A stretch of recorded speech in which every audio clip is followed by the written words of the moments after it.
여러분, 안녕하세요. 너무 오랜만에 인사를 드립니다. 보고 싶었어요. 잘 지내셨죠? 새해 복 많이 받으시고 올 한 해 정말 건강하시기 바랍니다. 오늘은 새해가 되고 초심을 찾아서 다시 경제 공부를 열심히 해보자라는 의미에서 경제 용어 영상을 준비해 봤는데요. 최근의 내용들을 반영한 용어들로 가져왔으니까요. 오늘도 끝까지 시청해 주세요. 그럼 지금 바로 시작합니다. 먼저 첫 번째 경제 용어는 쿼드데믹입니다. 요즘 독감 환자들이 엄청 급증하고 있죠. 이 독감이 2016년 이후 지금이 대유행이라고 합니다. 그래서 오늘도 진단키트 관련주인 세니제느, 녹십자 MS, 진원생명과학, 수젠텍 이런 진단키트 관련주들이 급등세를 보이기도 했죠. 저는 아직까지는 괜찮은데요. 주변 지인들은 이미 다 독감으로 너무 고생을 하더라고요. 다들 독감 조심하시고요. 조금이라도 아프다 싶으면 빨리 병원 가서 주사 맞으셔야 됩니다. 자, 그럼 이 쿼드데믹이랑 독감은 어떤 관련이 있을까요? 일단 쿼드가 넷을 의미하잖아요. 그래서 쿼드데믹은 네 가지 감염병이 동시에 유행하는 현상을 의미합니다. 최근 미국의 AP통신에서 독감, 코로나19, 호흡기 세포융합 바이러스, 노로바이러스까지 이렇게 네 개가 확산되면서 쿼드데믹이 우려된다라고 보도한 바 있어요. 이 전염병 4개가 동시에 유행하면서 전 세계적으로도 환자도 급증하고 있는 상황인데요. 우리가 몇 년 전에 한 차례 코로나19를 겪었기 때문에 이번 쿼드데믹에 대한 우려도 맞물리고 있는 상황입니다. 여러분도 마스크는 당분간 잘 착용하시고요. 따뜻한 물 많이 드시면서 절대 아프지 마세요. 네, 이어서 두 번째 경제 용어는 피크아웃입니다.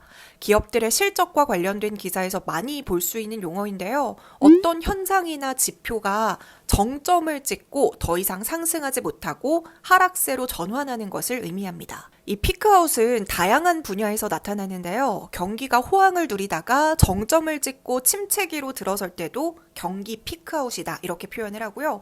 물가도 상승률이 최고점을 찍고 하락할 때도 물가 피크아웃이다 이렇게 표현을 합니다.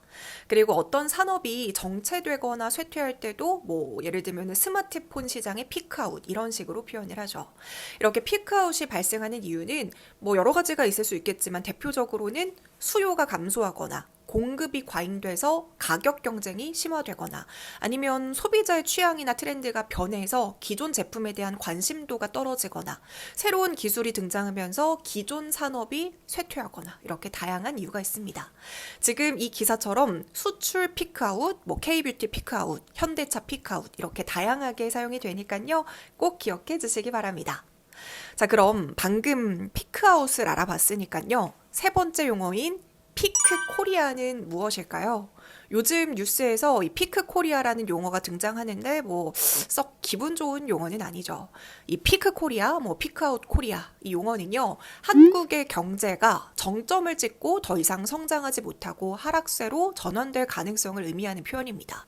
저출산 고령화, 물가 상승, 생산성 저하, 중국의 저가 물량 공세로 인한 경쟁 심화 등이 주요 원인으로 꼽히고 있죠. 지금 글로벌 IB들은요. 올해 우리나라 경제 성장률을 최대 1.3%대까지 낮추는 곳도 있어요. 이러면서 비관적인 전망들을 내놓고 있는데요. 아시는 것처럼 지금 환율도 상승하고 있고 물가도 오르고 얇아진 국민들의 지갑에 자영업자분들은 정말 힘든 시기를 보내고 있다는 뉴스도 자주 보입니다. 이렇게 내수 불확실성이 장기간 이어지고 있는 상황에서 빠르게 내수가 회복되기는 어려워 보여요. 하지만 그럼에도 저는 이 피크 코리아 극복해야 되고 극복할 수 있다고 믿고 있어요. 우리나라는 과거에도 IMF 외환위기나 글로벌 금융위기 여러 가지 수많은 위기를 잘 극복해 왔던 만큼 기업들은 새로운 성장 동력을 발굴하고 또 정부도 사회나 경제 시스템 변화를 위한 정책을 추진하고 불필요한 규제를 좀 완화할 필요도 있다고 생각하고요. 또 장기적인 관점에서 정책 추진을 통해서 우리나라의 경쟁력을 다시 키울 수 있다고 생각합니다. 부디 2025년이 우리나라가 한층 더 성장하는 그리고 모두가 행복해지는 그런 한 해가 되었으면 합니다.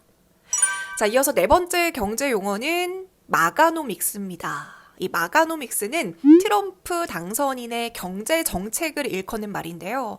트럼프의 대선 캠페인 구호가 미국을 다시 위대하게, 그러니까 Make America Great Again이라고 제가 지난 영상에서 말씀을 드렸는데요. 이 앞글자 MAGA와 경제학, 이코노믹스를 합쳐서 만든 신조어입니다. 자, 그래서 이 마가노믹스의 특징을 좀 살펴보자면 다들 아시는 것처럼 고관세를 부과하는 보호무역주의의 강화가 있고요.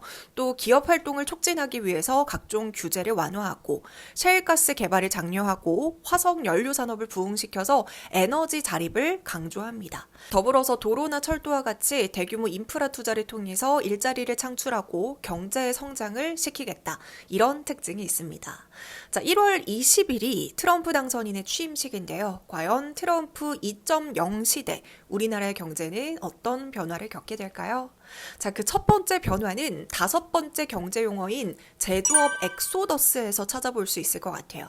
자, 일단 제조업 엑소더스란 한 국가의 제조업 기반이 다른 국가로 이동하는 현상을 의미합니다. 일단 트럼프는 미국의 제조업을 다시 부흥시키겠다 이렇게 이야기를 하고 있잖아요. 미국은 정말 오랫동안 서비스 산업 중심의 경제 구조를 유지해왔지만 중국으로 제조업 공장이 그동안 생겨나면서 미국의 기업들이 중국으로 이탈하는 제조업 엑소더스가 가속화됐습니다. 이 미국의 많은 제조업 기업들이 저렴한 노동력 그리고 중국 정부의 지원을 찾아서 중국으로 생산 기지를 이전하면서 미국에서 생산되는 제품보다 중국에서 생산되는 제품이 더 많아졌고요. 이것이 미중 무역 불균형을 심화시킨 주요 원인 중에 하나입니다. 이에 대한 대응으로 트럼프 행정부는 고관세 부과와 같이 보호무역주의 정책을 펼치면서 계속해서 미중 무역 전쟁을 촉발하고 있는 상황이죠. 이런 상황에서 미국은 제조업의 중요성을 다시 인식하고 미국의 제조업 부흥을 위한 정책들을 추진하기 시작한 겁니다. 그래서 지금 트럼프 당선인은 한국 등 전 세계 제조업이 미국으로 엑소더스 할 것이다. 이렇게 표현을 하고 있어요.